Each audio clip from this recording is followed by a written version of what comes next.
할렐루야. 우리 한 주간 동안 평안하셨습니까? 별로 안 평안했는 모양이죠. 오늘 날씨 좋은데 밖에 물론 못 나오고 교회 나온 여러분 환영합니다. 교회 나와서 함께 예배하고 교제하고 또 나중에 함께 어울려서 운동하고 하는 이 모든 것들이 그 어디에서 누리는 기쁨보다 더 크게 되기를 주님의 이름으로 축복합니다. 아무도 아멘 잘 안 하네. 우리 오늘 휴가 나온 친구들 있죠. 휴가 우리 오늘 형제간에 일부러 짜고 나온 것 같아요. 국방부 이래야 되는 겁니까? 국방부는 뭐 하는 겁니까? 우리 권요한 권요엘 어디 있노? 권요한 국방부는 머리는 저렇게 만들어놔야 됩니까? 육군병장을 상병이지 아직.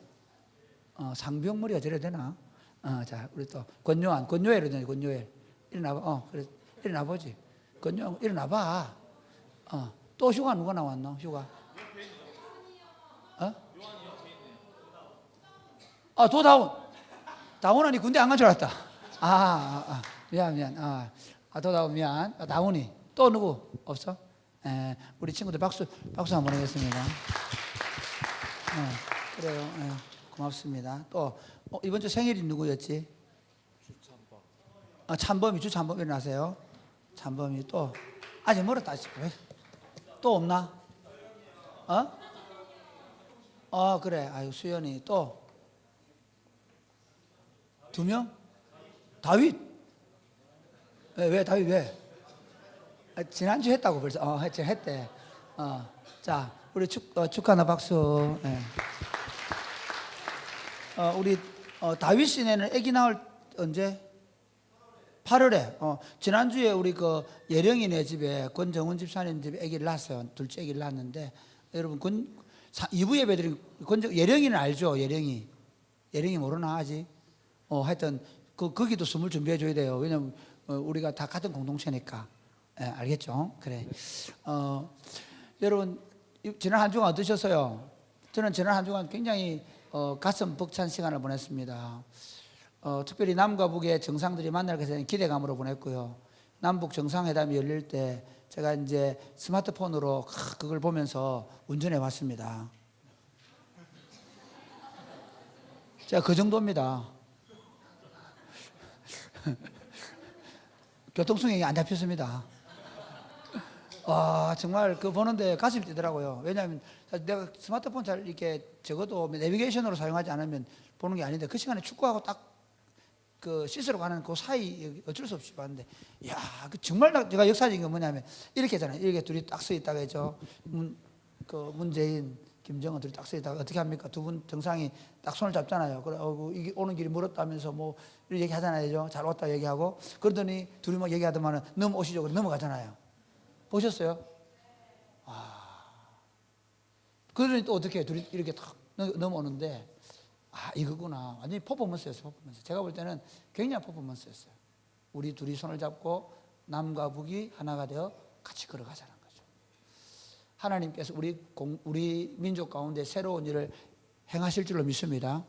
역사라는 것은요, 이상하게 하루아침에 놀라운 변화들이 나요. 여러분, 소비에트 공화국이 무너질 걸 아무 생각 안 했거든요. 구소련이.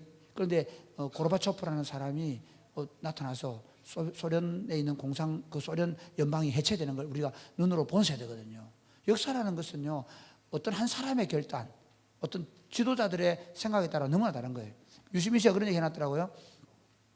김정은 국방위원장은 자기 아버지와 할아버지의 강길을 걸어가고 싶지 않을 것이다. 자기 아버지는 미국하고 전쟁하고 평생 미국은 쫄아 살고, 그 다음에 자기 아버지는 겨우 러시아, 중국 여행을 여행을 못하는 그런 지도자가 아니라 오히려 유엔에도 가고 싶고, 안 그렇겠냐, 젊으니까. 그런 의미에서 본다면 하나님께서 마치 이스라엘 백성들이 해방이 될 때 있잖아요. 바빌론 포로에서 해방될 때 아무도 그럴 때 생각 안 했습니다. 바빌론 왕국이 무너질 기미도 없었습니다. 그런데 고레스라는 조그마한 나라, 페르시아라는 그 당시에 페르시아 조그만 나라였거든요. 페르시아는 조그마한 나라를 메대를 무혈 입성하게 만들고 나중에 거의 바벨론도 무혈 입성하게 만들어가지고 고레스라는 이 조그마한 나라 왕이 황제가 되면서 자기가 너무 힘이 없으니까 어떻게 하느냐면 모든 나라에는 자치권을 주는, 그래서 자치권을 부여받아서 간 게 이스라엘의 포로 해방이에요. 그런데 역사는 그렇게 말하지만 하나님이 뭐라냐면 고레스를 명해서 내가 해방을 줄 거라고 이미 오래전에 예언해 놨거든요. 이해가 되십니까? 그 예언했던 노래가 뭐냐면 보라 내가 새 일을 할 수 있겠나? 다 이루어 놓았다. 안 되면 종류히 할 수 있겠나? 빨리 뒤져 봐야지. 보라 내가 새 일을 한번 노래 해보자. 빨리. 그거 없다. 없어. 그거 몰라? 몰라? 보라 내가 새 일을 몰라? 몰라. 모르는구나. 그럼 읽어줄게. 이게 이제 이사야 43장 말씀인데 보라 내가 새 일을 다 이루어 놓았다. 이제 나타났으니 너희가 보고 알리라. 정령이 내가 사막에 샘물을 내리니 장차 들짐승들과 실랑이 아니고 원래 성냥이와 타조도, 이게 이제 한문적 번역으로 실랑이 되는데요. 성냥이와 타조라.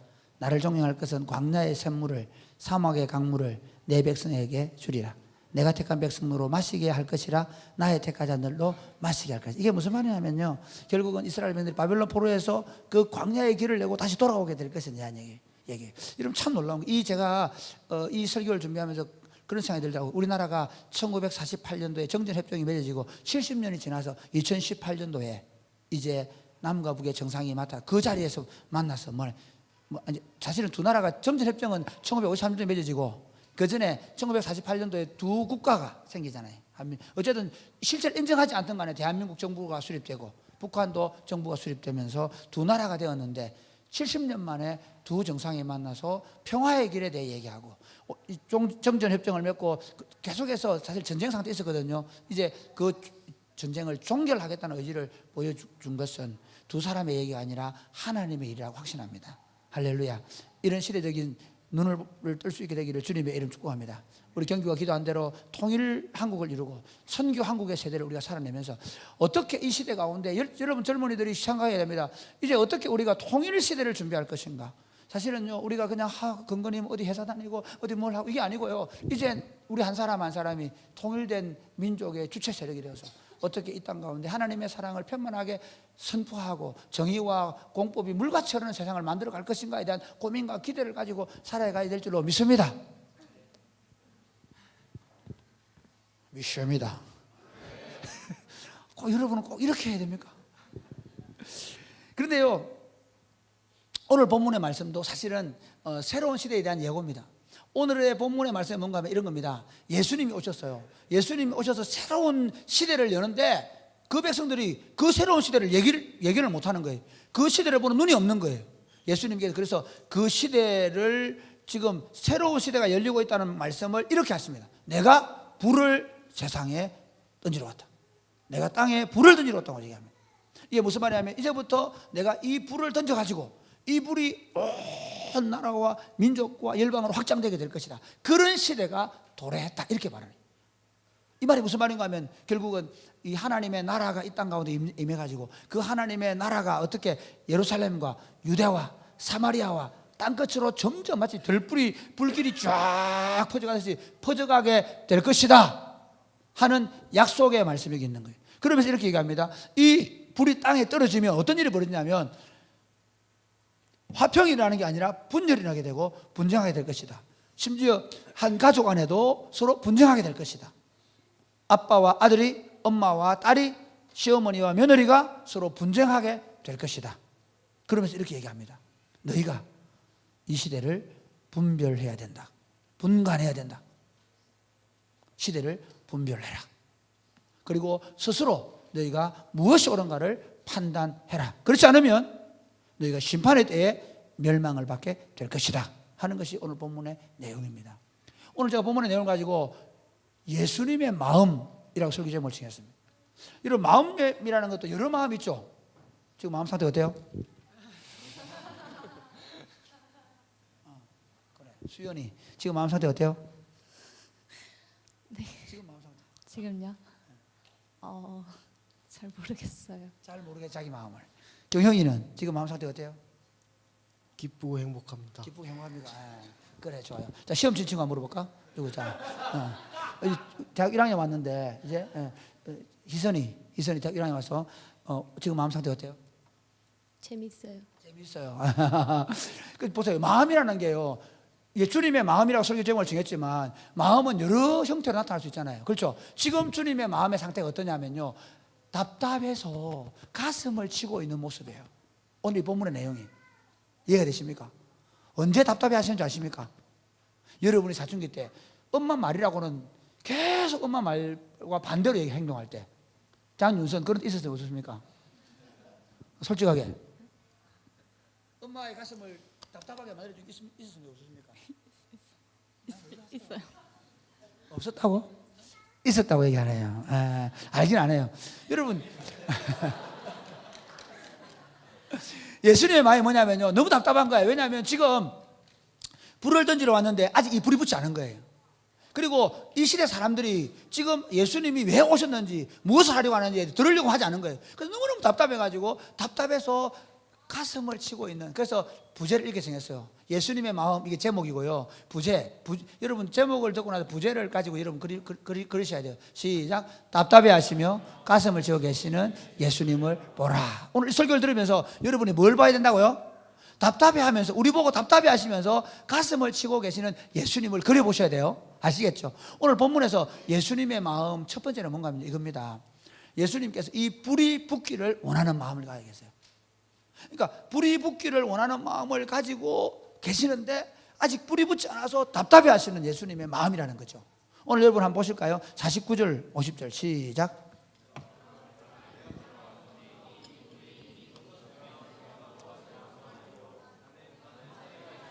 그것이 이루어질까지 나의 답답함이 어떠하겠느냐. 여러분 여기서 보면 예수님께서 뭐라고 말씀하면 내가 불을 땅에 던지러 오셨다 그러죠. 근데 땅에 불을 던지러 오셨는데 문제는, 그래서 자기가 만약에 이미 붙었으면 무엇을 원하겠냐 그러면 아직 붙었단 말이에요? 안 붙단 말이에요? 안 붙은 거예요. 여러분 그렇죠? 지금 예수님은 땅에 불을 붙이러 가서 불을 붙여야 되는데 불이 안 붙는 거예요. 그런 적 있으세요? 여러분 우리 숯불구이 해 먹잖아. 숯불구이 하죠. 토치가 없다 그럼 어떻게 해요? 일단 토치가 없으면 어떻게 하죠?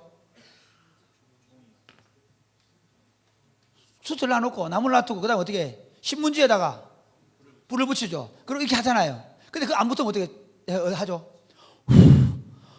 불자. 그 불면 어떻게 됩니까? 눈에 눈물이 나잖아요. 안 붙는다. 옆에 또 성민이 막 불 붙여가 저쪽에 불고 있고 이쪽에 막 불 붙여 어떻게 해? 눈 다 들어온다.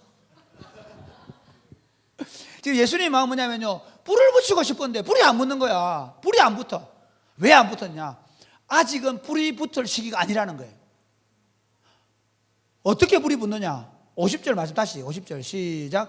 나는 아들 세례가 있으니 그것이 이루어지기까지 나이다. 이게 무슨 말인가 하면요, 주님께서 이렇게 말씀하는 거예요. 주님이 내가 지금 이 불을 붙이기 위해서 먼저 내가 세례를 받았는 거예요. 이 세례가 뭐냐는 거죠. 이 세례가 뭡니까? 이 세례는요, 예수님의 똑같이 누가복음에 보면 예수님의 제자들이 이런 얘기해요. 마가복음 10장에 보면 뭐냐면 세베대의 아들 야고보하고 요한이 예수님한테 나와가지고 이렇게 얘기해요. 예수님, 우리가 원하는 것을 해주세요. 뭘 원하느냐? 그렇게 얘기하니까 예수님, 제가 주님의 나라가 임할 때 우리를 하나는 우편에 하나는 좌편에 앉게 해주십시오. 이렇게 얘기한단 말이에요. 그때 예수님 뭐라고 하시는가 하면 이렇게 얘기합니다. 한번 같이 읽어볼까요? 예수께서 시작.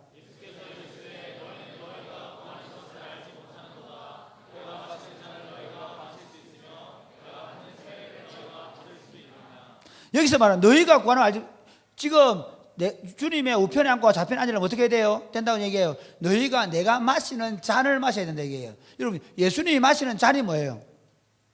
죽음의 잔이에요. 그래서 겟세마네 동산에서 아버지여 이 잔을 내게서 멀어지게 해달라 기도하거든요. 내가 마시는 잔을 너희가 마실 수 있으며 내가 받는 세를 너희가 받을 수 있는 이 말 똑같은 말이에요.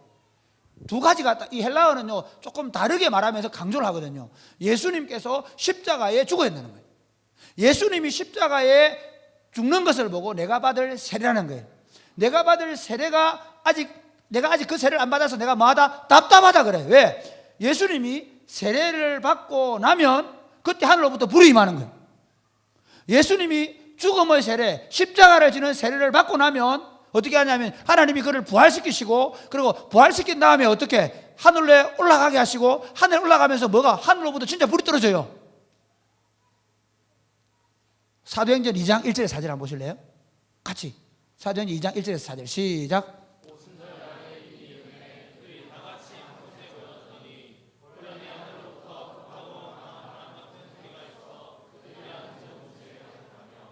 마치 불의 혀처럼 갈라지는 것들이 그들에게 모여 각 사람이 하나씩 임하였더니 그들이 다 성령의 충만함을 받고 성령의 말하게 하심을 따라 다른 언어들로 말하기 시작했어요. 여러분 여기 중요한 게요. 사도행전은 누가 썼다고요? 누가복음은 누가 썼다고요? 누가는요 지금 누가복음과 사도행전을 사실 한 권의 책 내지는 한 주제를 가지고 두 권의 책을 쓴 거예요. 그런데 누가는요 이렇게 얘기하는 거예요. 예수님이 내가 땅에 불을 던지러 왔다 라고 말씀하시면서 그 불은 내가 십자가에 죽어야 된다는 거예요. 그리고 예수님이 십자가에 죽고 나면 뭐가 하늘로부터 불이 내려올 것이라 얘기하는 거죠. 성령만 말하는 게 아닙니다. 사실 이 불의 의미는 뭐냐면 이겁니다. 하나님의 나라가 우리 가운데 임하는 걸 얘기하는 거예요. 여러분 놀라운 게 있잖아요. 예수님이 오시기 전까지 1500년 동안 이스라엘 민족들은 자기 민족 안에 복음이 갇혀 있었어요. 심지어 이 사람들은 바벨론에 포로로 잡혀가고 아수르에 포로로 잡혀가도 이 사람들은 자기들끼리만 예배드려요. 이방인들은 어떻게 돼요? 이스라엘 사람이 되라 그래요. 할례를 받아야 되고 음식의 법을 지켜야 된다고 얘기해요. 그러니까 하나님의 복음이 흘러가지 않는 거예요. 하나님의 나라가 이스라엘 민족을 벗어나서 조금도 안 가는 거예요. 그런데 예수님이 내가 이제 그 불 붙여버리겠다는 거죠. 그래서 성령이 오시고 나서 일어난 일이 뭡니까? 성령이 오시니까 오직 성령이 너에게 임하시면 너희가 권능을 받고 그 다음에 예루살렘과 온 유대와 사마리아와 땅끝까지 이르러 내 증인이 되리라고 하신 것처럼 복음이 마치 들불처럼 있잖아요. 막 퍼져가는 거예요. 불 해보셨어요? 불장난 해본 사람? 아 불장난 해봤구나. 불장난 해가지고 남의 집동이를 태워본 사람? 아 없어요? 아 없군요. 저는 남의 집동이를 태워봤습니다. 저는 저희 집에 겨울에 해놓은 나무도 다 태워봤습니다. 제가 불로 말하자면 끝이 없습니다. 이게 불이 뭐냐면요. 불이 이래요. 처음에 초등학교 4학년 때 내 친구, 부산에서 놀러 온 친구하고 같이 둘이서 성냥을 켜가지고 성냥 잘 안 붙거든. 내가 불을 붙여서. 근데 그 불이 처음에 그냥 그 논두렁에, 저런 논두렁 위에 겨울에 이제 살살 타고 들어가요. 방학 동안에. 그런데 타고 들어가다가, 들어 보니까 집동 위에 원래 옛날에 다 논들 모퉁이에 집동이를 쌓아놨거든요. 집동이 불이 붙은 거야. 와 놀래가지고 우통 벗어가지고 딱 하면 불이 어떻게 되겠어요?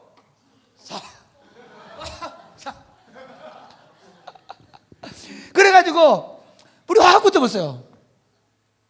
하나님의 나라가 그렇게 임한다는 거예요. 여러분 사도행전을 보세요. 사도행전을 보면 이게 불이 붙어가는 것처럼 막 번져가는 거예요. 박해를 가해요. 예루살렘에 박해가 강해지면 없어질 거라 생각하잖아요. 막 짓눌러요. 그럼 어떻게 됩니까? 불이 확 퍼지는데 안디옥으로, 구브로로 막 퍼져가잖아요. 이게 하나님 나라이란 불을 붙이러 오시다는 말씀의 핵심이 뭐냐면요. 하나님의 나라를 확장시키기 위해서 오셨다는 거예요. 할렐루야. 이 불이 우리 속에 있어야 됩니다. 할렐루야. 우리 속에 이 불이 있어야 돼요. 예수 믿는 건 뭐냐면 이 하나님 나라에 불이 붙은 거예요. 하나님에 대한 사랑, 이웃에 대한 사랑, 복음에 대한 열정, 타인을 향하여 불붙는 긍휼, 총체적인 거예요. 말할 수 없는 하나님 나라의 기쁨, 평화가 우리 속에 넘쳐 흐르는 거예요. 그게 불이 붙은 거예요. 그게 불이 붙으면 우리 삶 자체가 달라져요. 우리 결혼한 친구들 뒤에 앉아 계신데 결혼하니 행복해요? 행복하다 그러네. 한별이만 고개를 더 크게 끄덕였습니다. 다른 분들은 내가 안 봤습니다. 다시 한번 결혼하기 행복해요? 석상일 형제는 흔드는데 효정자매는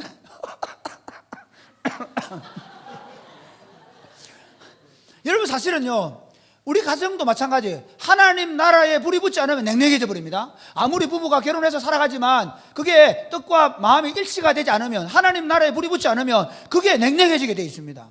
하나님 나라에 불이 붙게 되기를 주님의 축복합니다. 하나님의 나라가 우리 속에 임하는 거예요. 하나님의 통치가 임하게 되는 거예요. 그런데 문제는요 하나님의 통치가 임하게 되면 순간적으로는 분열과 다툼도 있을 수 있다는 겁니다. 그래서 51절 54절까지 시작.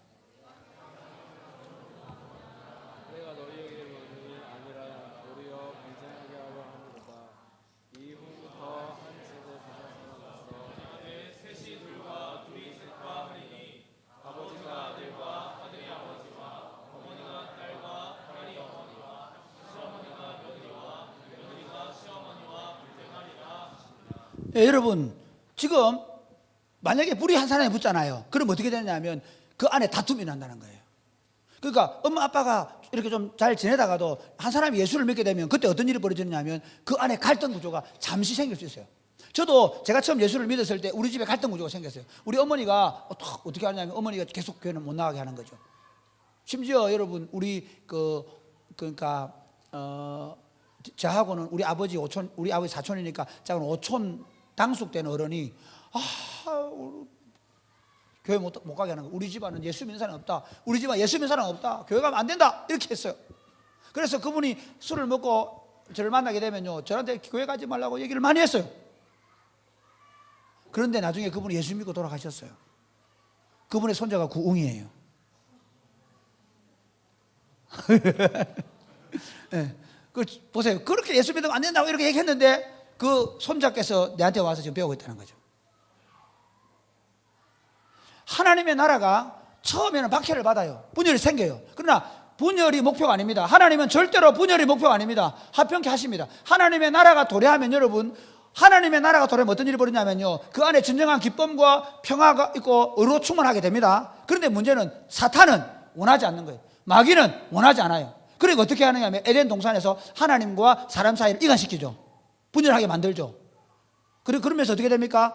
아담과 하와가 서로 나중에 나뉘어집니다. 서로 당신이 주신 이 여자 때문에 내가 먹었습니다. 그러잖아요. 나중에 그 아들인 가인과 아벨이 서로 죽이는 일이 생깁니다. 사탄은 하나님이 창조하신 이 아름다운 가정세계, 가정이든 뭐 우리가 살고 있는 이 공동체든 교회 공동 어디든 간에 공동체가 어떻게 되길 바라면 서로 싸우고 나누고 다투고 분열하기 원합니다. 그러나 하나님은 여러분의 가정, 교회 공동체 또한 우리를 통해 세상이 진정한 화평과 기쁨이 충만한 세상이 되기를 원하십니다. 할렐루야. 그러니까 이런 거예요. 하나님의 나라가 들불처럼 막 이렇게 오니까 이쪽에 미움과 시기와 다툼과 분열을 일으키는 사탄의 세력은 어떻게 하겠어요? 못 오게 할 거 아니에요. 그래서 성경은 하나님 나라가 침투한다 그래요. 침투. 하나님의 나라가 침투하니까 사탄의 세력이 막기 때문에 잠깐은 분쟁이 생기고 분열이 생기는 것 같지만 반드시 하나님의 나라가 승리하게 될 줄 믿으시기를 주님의 이름으로 축복합니다. 할렐루야. 그러므로 여러분 중요한 게 뭡니까? 중요한 건 뭐냐면 교회가 성령으로 충만한 것입니다. 교회 성도들의 가슴 속에 하나님의 나라의 불이 있는 것입니다. 오늘날 교회의 심각한 문제는 교인들이 적어지는 게 아닙니다. 정말 교회의 심각한 문제는 젊은이들 가슴 속에 하늘의 불이 없는 것입니다. 예수 그리스도와 복음을 위해 살아가는 불이 없는 것입니다. 하나님 나라의 희열과 기쁨을 누리는 즐거움이 없는 예배가 우리 안에 있을 수 있다는 것입니다. 수많은 사람들이 예수를 믿음에도 불구하고 그 하나님 나라의 기쁨과 즐거움으로 충만해서 살지 않는다는 것입니다.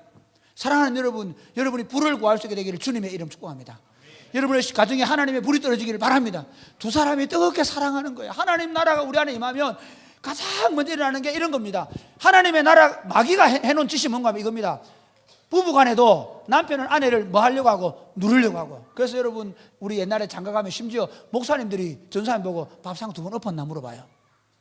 성찬형님 밥상 한 번도 안 엎었죠? 서집사님 한 10년 살았는데 밥상 엎었어요? 저렇게 착해. 왜? 예수 믿으니까. 근데 우리 어른들 어떻게 가르쳤냐면요, 남자는 여자를 어떻게 해야 돼? 잡아야 돼. 잡아. 그렇죠? 그게 사단의 생각이에요. 누르려고 하는 거예요. 여자는 어떻게 해야 돼요? 절대로 잡히면 안 되죠. 바가지를 빡빡빡 긁어가지고 내 마음대로 남편을 리모컨 컨트롤 하려고 그러죠. 그게 사단의 괴계예요. 그런데 하나님의 나라가 임하면, 성령의 불이 붙으면, 하나님 나라의 불이 붙으면 어떻게 되냐면요, 남편은 아내를 사랑하는데 예수께서 우리를 위하여 자기 생명을 주신 것처럼 아내를 열렬히 사랑하게 되는지, 불같이 사랑하게 되는지 믿으시기를 주님의 이름 축복합니다. 얘들 감동이 없습니다. 연애를 못하게 하니까. 저쪽으로 얘기하겠습니다. 할렐루야. 여러분들이 지금 부부관계가 좀 냉랭하다, 부부관계 재미가 없다, 그 말에 무슨 말이냐면 여러분에게 하늘의 불이 없다는 거예요. 아내들도 마찬가지입니다. 남편을 어떻게 움켜잡고 내 마음대로 컨트롤하려고 하는 게 아니라 성령의 불, 하나님의 나라가 내게 임하게 되어지면 아내는 어떻게 해요? 그리스도께서, 교회가 그리스도를 사랑하는 것처럼 남편을 사랑하고 남편을 기뻐하고 남편의 모든 의사를 존중하고 하게 되는 것입니다. 할렐루야. 자녀와 부모 관계도 마찬가지입니다. 그리스도 밖에서, 그러니까 하나님의 나라가 임하지 않은 가정 공동체 안에서 어떤 일이 벌어지냐면요, 부모가 자식의 마음을 긁어놓는 거예요. 부모가 자식의 마음을 상하게 하는 것입니다. 자식은 어떻게 합니까? 부모에게 불순종하고 달아드는 것입니다. 근데 그 가정에 하나님의 나라가 임하면, 하나님의 불이 붙으면 어떻게 될까요? 이제 부모가 먼저 자식을 사랑하고 주님께 교양과 훈계로 양육하고, 자식은 그 부모에게 순종함으로 가정에 하늘의 평화가 임한지 믿으시기를 바랍니다. 그러므로 사랑하는 여러분, 이게 어디까지? 교회도 마찬가지입니다. 여러분, 교회는요, 다투거나 분열하면 안 돼요. 오늘날 왜 젊은이들이 교회를 떠나는 줄 아십니까? 반대로 왜 사랑이 꽃피는 교회가 그래도 청년들이 한 사람 두 사람 모여드는 줄 아십니까? 차이가 뭔지 아십니까? 여러분들의 어른들이, 교회 공동체가 다투는 일을 거쳤기 때문에. 적어도 내가 16년 동안 목회하는 동안에 우리 공동체가 하늘나라가 뭔지를 보여주기 위해서 그렇게 애쓰고 있기 때문에. 여러분, 중요한 것입니다. 하나님 나라를 보여줘야 하나님 나라에 들어올 거 아닙니까? 할렐루야. 사도행전을 보십시오. 불이 떨어져서 서로 유무상통하고 서로 사랑할 때 믿는 자의 숫자가 많아지는 거예요. 오늘날 교회의 문제는 뭐냐면, 하나님의 불이 성도들 안에 넘쳐서 서로 뜨겁게 피차 뜨겁게 사랑하기만 하면 충분히 세상에 구원을 선포할 수 있는 믿으시기를 바랍니다. 뿐만 아니라 복음의 열정으로 가득 차서 이 복음을 들고 행복 모임을 하고 그들에게 복음을 전해가는 것입니다. 하나님 나라 운동이 다시 일어나야 합니다. 교회가 지금 세상으로부터 얼마나 무시를 당하는지 모릅니다. 교회가 세상으로부터 얼마나 어려움을 당하는지 모릅니다. 앞으로 뭐 동성연애니 앞으로 온갖 것들이 밀려들 것입니다. 여러분, 그때 중요한 게 뭔지 아십니까? 어쩔 수 없이 시대적인 흐름은 흘러갑니다. 그거 우리 용납하고 봐주자는 얘기는 아닙니다. 끝까지 투쟁해야 됩니다. 그러나 문제는 더 중요한 게 있습니다. 교회가 지리멸렬하면 안 됩니다. 교회가 진짜 그리스도의 복음과 하나님의 말씀대로 한 사람 한 사람이 뜨겁게 살아낼 때 교회가 강력해지고 힘이 있게 되는 믿으시기를 바랍니다. 두 번째는요, 주님의 마음은 이 시대를 분별하라는 것입니다. 반대로 얘기하면 이 시대를 분별하지 못하는 사람들 때문에 지금 주님의 마음이 너무너무 갑갑해하고 있다는 사실입니다. 우리 55절부터 한번 읽어볼까요? 시작. 그 전에 맞나? 54절 시작.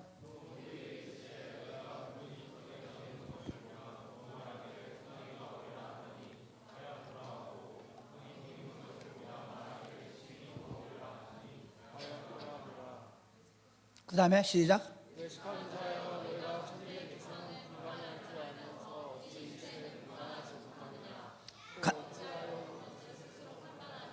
이게 무슨 말인가면요, 간단하게 얘기하면 이렇습니다. 여러분, 요즘에는 다 우리 기상을 뭘로 봅니까? 기상을 뭐로 예측해요? 이준호가 보내주는 오늘의 날씨 뉴스. 우리 준호가 지금 오래간만에 왔는데, 준호 오래간만에 왔는데, 우리 어디 있지? 그래, 아이고, 박수 한번. 준호가 우리 공동체의 기상 뉴스를 오랫동안 올려줬거든요. 몇 년간 했죠. 요즘에 울산 가가지고 지금 못하고 있는데. 자, 보세요. 옛날에는 어떻게 했냐면요, 이스라엘 땅에는 지금도 마찬가지예요. 이스라엘 나라는요, 이쪽 서쪽으로 지중해가 있어요.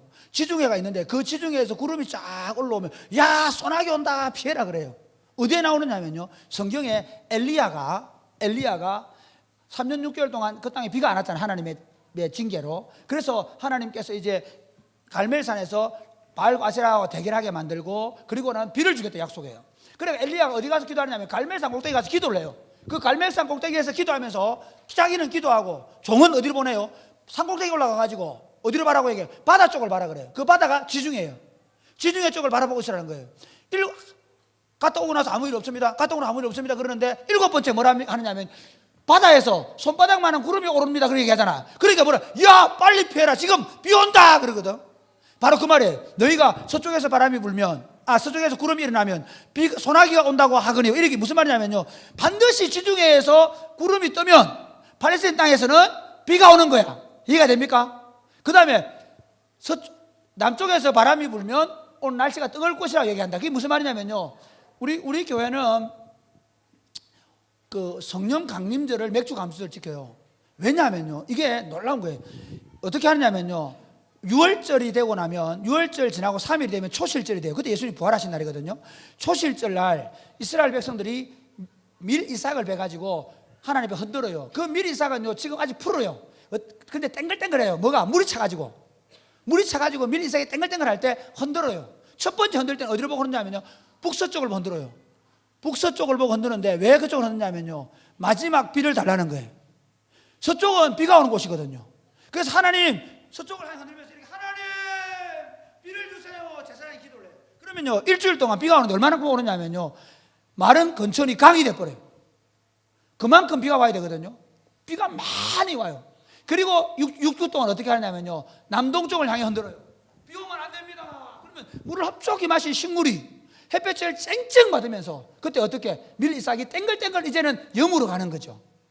다시 말하면 서쪽은 구름이 뜨면 비가 오는 것이고 남쪽에서 바람이 불면 뜨거워지는 거예요. 그런데 그것은 이스라엘 백성들 잘 분별하는데 그 다음에 이렇게 외식하는 자요. 너희가 천지의 기상을 분별하면서 어떻게 해서 이 시대는 분간하지 못하는, 이게 무슨 말이냐면 외식한다는 말이 중요한 말이에요. 마음을 열면 다 보이는데 안 보이는 거예요. 지금 기독교의 타락이 뭔가 하면요 이겁니다. 나는 주일 잘 지켜, 나는 예배 잘 드려, 그러니까 타락하는 거예요. 중요한 건 뭐냐면요 우리 예배 드릴 때 보면 뭐 애들이 왔다 갔다 하고 같이 놀고 그러잖아요. 저는 정말 이거 좋게 생각해요.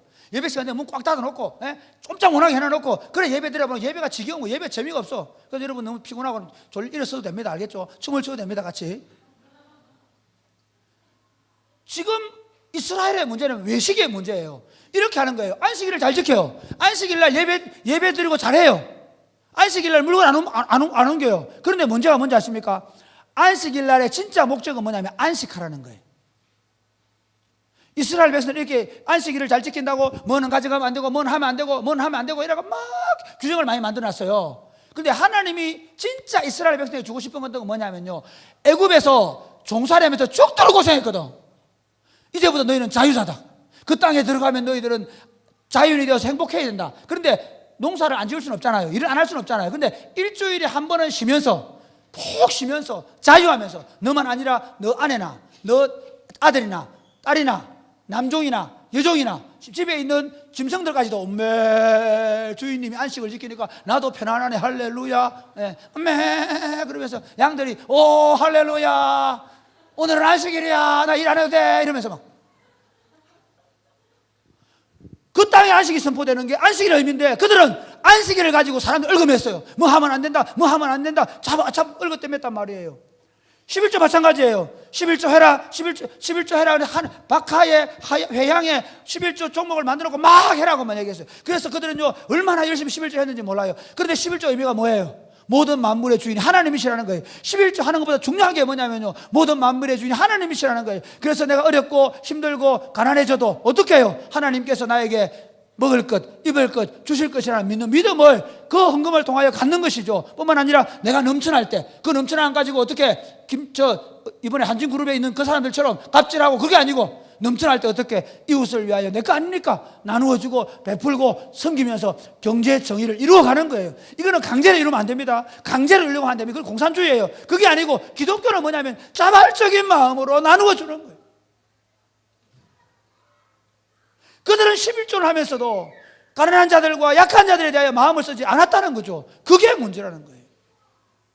사랑하는 여러분, 우리 교회 공동체가 지금 예수님이 하시는 말씀을 들어야 하는 겁니다. 그런데 그렇게 하니까 뭐가 안 보이는가 하면 지금 주님이 행하시고 있는 일이 보이지 않는 거예요. 만약에 그들의 마음이 하나님이 하시는 일에 대해 마음을 가지게 되면 어떤 일이 벌어지냐면요 하나님이 하시는 일이 보이는 거예요. 하나님이 하시는 일이 뭡니까? 메시아를 보내서 그 메시아를 통해서 하나님의 나라가 지금 이루어지고 있는 거죠. 예수님께서 누가복음 4장 18절에서 한번 펴보실래요?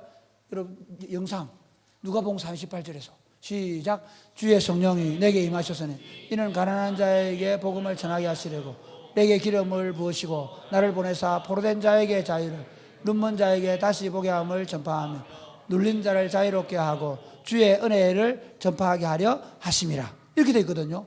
이게 중요한 거예요. 무슨 말인가 하면요 예수님이 오셔서 뭘 하실 거냐, 예수님이 오셔서 하시는 일은 주의 성령을 임해서 포로된 자가 자유가 이게 눈먼 자, 보지 못하는 자, 가난한 자, 약한 자들에게 자유와 해방이 선포될 것에 대한 메시지인 거예요. 누가 읽으세요? 예수님이 읽으세요.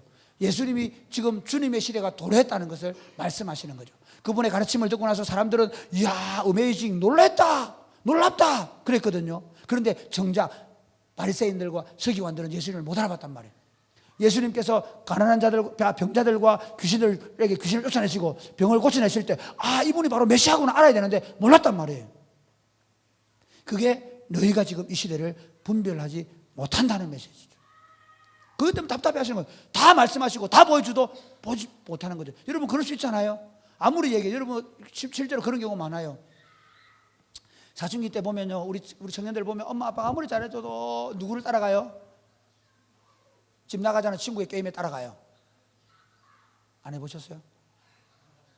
아무리 얘기도 못 알아들어. 걔는 왜 그럴까요? 눈에 씌워버리면 안 돼요. 똑같아요. 지금 예수님이 하나님 나라를 말씀으로 사역의 방법으로 보여주시고 있음에도 불구하고 그들은 하나님의 나라를 보는 눈이 없으니까 어떻게 해야 돼요? 예수님을 죽여야 되는 거예요. 그럼 오늘 우리는 우리 시대를 분별하고 있는가 하는 것입니다. 오늘 우리 시대 가운데 이미 예수님은 어떻게 하셨습니까? 십자가에 죽으실 뿐만 아니라 부활하시고 성천하시고 지금은 하늘과 땅의 모든 권세를 가지시고 교회를 통해서 세상을 통치해가고 계십니다. 지금은 엘리야 때처럼 주의 성령이 오시고 그리고 어떻게 그 성령의 사역을 통하여 하나님의 나라가 확장되어 가는 겁니다. 여러분 재밌습니다. 한번 보십시오. 이 말씀을 하실 때 있잖아요. 지금 누가복음 12장에 이 말씀을 하실 때 예수님의 제자들은 코리아가 어디 있었는지도 몰랐습니다. 예수님의 제자들에게 이런 일이 있을 거 생각도 안 했습니다. 그런데 이미 우리 시대 가운데 대한민국에 2만 명이나 되는 선교사가 온 세계에 흩어져 있습니다. 지금의 시대는 하나님의 복음이 땅끝으로 가고 있습니다. 뭐라고 얘기합니까? 이 복음이 모든 민족에게 정언되어야 하리니 그제야 끝이 오리라. 할렐루야. 지금은 모든 민족들에게 이제는 거의 방언이 모든 방언들에게 복음이 들어가고 있습니다. 끝이 가고 있는 거예요. 지금의 시대가 그렇습니다. 그러면 우리는 이 시대 가운데 어떻게 해야 됩니까? 자기 사랑에 잠에 빠지고 물욕과 세상의 정욕에 빠져서 내가 원하는 길을 가지 않는 것입니다. 여러분 주님을 따르는 길은요 넓은 길과 좁은 길이 있다고 얘기하는데 넓은 길에 위에 이렇게 써 있다고 합니다. 자기 하고 싶은 대로 가는 길. 좁은 길 이렇게 써 있다고 합니다. 그 왕국으로 인도하는 길. 지금 여러분은 내가 선 자리에서 이 시대 속에서 주님께서 우리를 통해 이루고 싶어 가시는 일이 무엇인가를 볼 수 있게 되기를 주님의 이름으로 축복합니다.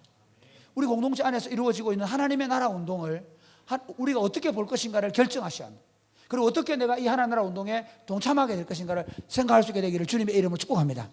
여러분이 어울림학교를 하고 여러분이 반찬 나눔 봉사를 하고 여러분이 국내 전도 여행을 나가고 비언 트립을 나가고 영어 캠프를 하고 그리고 다음 세대를 세워나가면서 여러분이 행복 모임을 하는 이 모든 사역 가운데 하나님께서 우리를 통해 하나님 나라를 계속해서 확장시켜 나가는 복이 임하게 되기를 주님의 이름 축복합니다.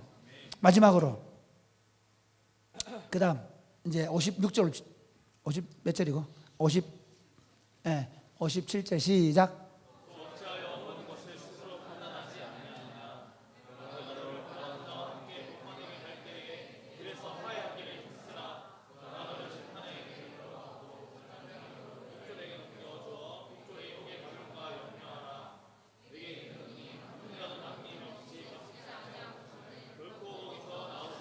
오 57절 중에 57절 또 57절이 뭔가 하면 이겁니다.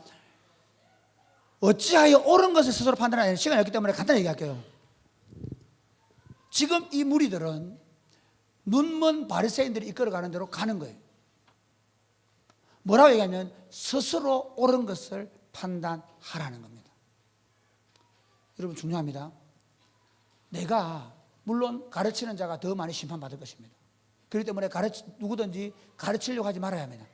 잘못 가르치면 사실은 심판을 더 강력하게 받습니다. 그런데 문제는 따르는 자들도 문제입니다. 만약에 제가 틀리면 여러분 저를 빨리 떠나야 됩니다. 나는 구병헌 목사 따라갔는데요. 구병헌 목사가 말하는 대로 갔는데요. 아닙니다. 그렇지 않습니다. 잘못된 가르침을 따라갔다 할지라도 반드시 심판대 앞에 누가 선다고요? 나도 서는 것입니다. 여러분이 끊임없이 확정해야 되는 게 뭐냐면 지금 목사님이 가르치는 이 하나님의 말씀이 내가 말씀을 읽고 배우는 이것이 정말 이것이 옳은 것인가 바른 것인가를 확정할 수 있게 되는 눈을 달라고 기도하시기를 주님의 이름 축복합니다. 주님의 마음은 여러분이 옳은 것을 분별하는 마음을 갖게 되는 것입니다. 바르게 판단할 줄 아는 능력을 갖게 되는 것입니다. 그래서 날마다 어떻게 하는 거예요? 말씀 앞에서 자신을 돌이키고 회개하여 주님께로 돌아오는 것입니다.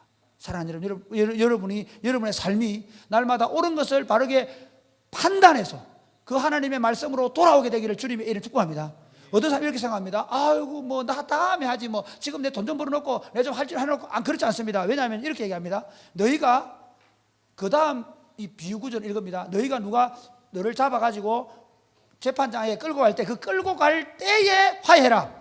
만약에 재판장 앞에 가면 어떻게 너가 재판받아서 감옥에 들어가야 될 것이다. 그 얘기 하거든요. 그것은 무슨 말인가 하면요, 하나님의 말씀이 지금 내게 말씀하실 때 이것이 지금 하나님의 말씀이 깨닫고 분별하고 어떻게 지금 회개하고 돌아서라는 것입니다. 말씀을 맺겠습니다.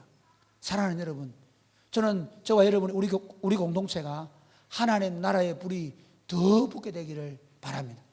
덜 불처럼 붙게 되기를 바랍니다. 불이 붙으면 악이 소멸됩니다. 불이 붙으면 구원과 심판이 나타납니다. 불이 붙으면 가끔씩은 분쟁이 일어나기도 하지만 그러나 반드시 하나님 나라의 불이 강력하면 강력할수록 이 불이 삼켜버립니다.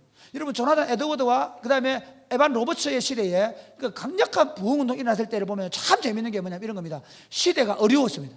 교회가 욕을 먹던 시대입니다. 교회가 어두운 시대였습니다. 그런데 그들이 어디로 들어가냐면요, 조나단 에드워드는 자기 외할아버지의 서재에 들어가서 청교도 운동에 글을 읽는데 가슴에 불이 붙은 겁니다. 조나단 에드워드가 가슴에 불이 붙은 겁니다. 그래서 그 회중들에게 그 사람은 겨우 20대 때 설교를 하거든요. 10대 후반에 설교를 시작합니다. 그런데 하나님의 메시지를 선포하는데 눈이 나빠가지고 그냥 그 설교 메시지를 본문을 보고 읽는데 문제는 성도들이 불이 떨어지니까 너무 뜨거워서 의자 밑으로 들어가 숨었습니다. 그러면서 미국에 대각성 운동이 일어납니다. 에반 로버츠는 어떻게 했냐면요, 자기 할아버지 이렇게 얘기하는 것입니다. 야, 이거 예수 믿는 거 아닌데 이렇게 재미나고 이렇게 김 빠진 맥주처럼, 아니 맥주 사이다처럼 이렇게 예수 믿는 거 아닌데 진짜 예수 믿는 신나고 진짜 예수 믿는 열정적일 수밖에 없는데 왜 이렇게 예수 믿지? 너희들 우리 때는 있잖아, 우리가 할아버지 이렇게 얘기, 우리가 10대 때는 막 벌떡벌떡 뛰고 하나님 나라에 불이 떨어지고 어쩔 줄 몰라 하고 복음을 전하려고 그랬는데 어떻게 된 거야 너희들? 그러면서 어떤 일이 있었는데 물어보기 시작한 거예요. 그리고 에반 로버츠와에게 그 교회에 있는 할아버지를 얘기해 주는 겁니다. 사실은 우리 젊을 때는 강력한 성령의 불이 떨어져가지고 이 웨일즈 지역에 놀라운 복이 있었단다. 그걸 듣고 나서 어떻게 하냐면 하나님의 기도하는 것입니다. 그 에반 로버츠와 자기 여동생하고 같이 친구들끼리 모여서 기도를 시작. 하나님 불을 주세요, 불을 주세요. 이 땅에 하나님의 강력한 나라가 임하게 해주세요. 기도를 하는 거야. 그래서 웨일즈 지역에 1904년도에 놀라운 부흥운동이 일어났단 말이야. 1907년도에 평양의 대부흥도 마찬가지예요. 사랑하는 여러분, 제가 사실 이 설교 제목 이렇게 정할래요. 불을 내려주소서 정하려고 그랬어요. 하늘나라의 불이 우리 가운데 더 강력하게 임하게 기도할 수 있기를 바랍니다. 여러분 죄송하지만 시간만 되면 금요기도에 많이 나오시기 바랍니다. 저녁 기도에 여러분 공동체 기도할 때 같이 기도하시기 바랍니다. 아침마다 여러분 개인적으로 기도하시기 바랍니다. 어떻게? 같이 주여 불을 내려주옵소서. 한번 살아가는 인생인데요, 냉랭하게 살지 마시기 바랍니다. 그리스도의 사랑에 매여서 하나님을 뜨겁게 사랑하고 이웃들을 뜨겁게 사랑하고 다른 사람을 향하여 긍휼의 마음에 불타서 그들을 도와주고 섬기면서 살아가게 되기를 주님의 이름 축복합니다. 여러분의 인생이 그렇게 멋진 인생이 되시기를 주 예수님의 이름으로 축복합니다. 아멘. 자, 찬양하겠습니다.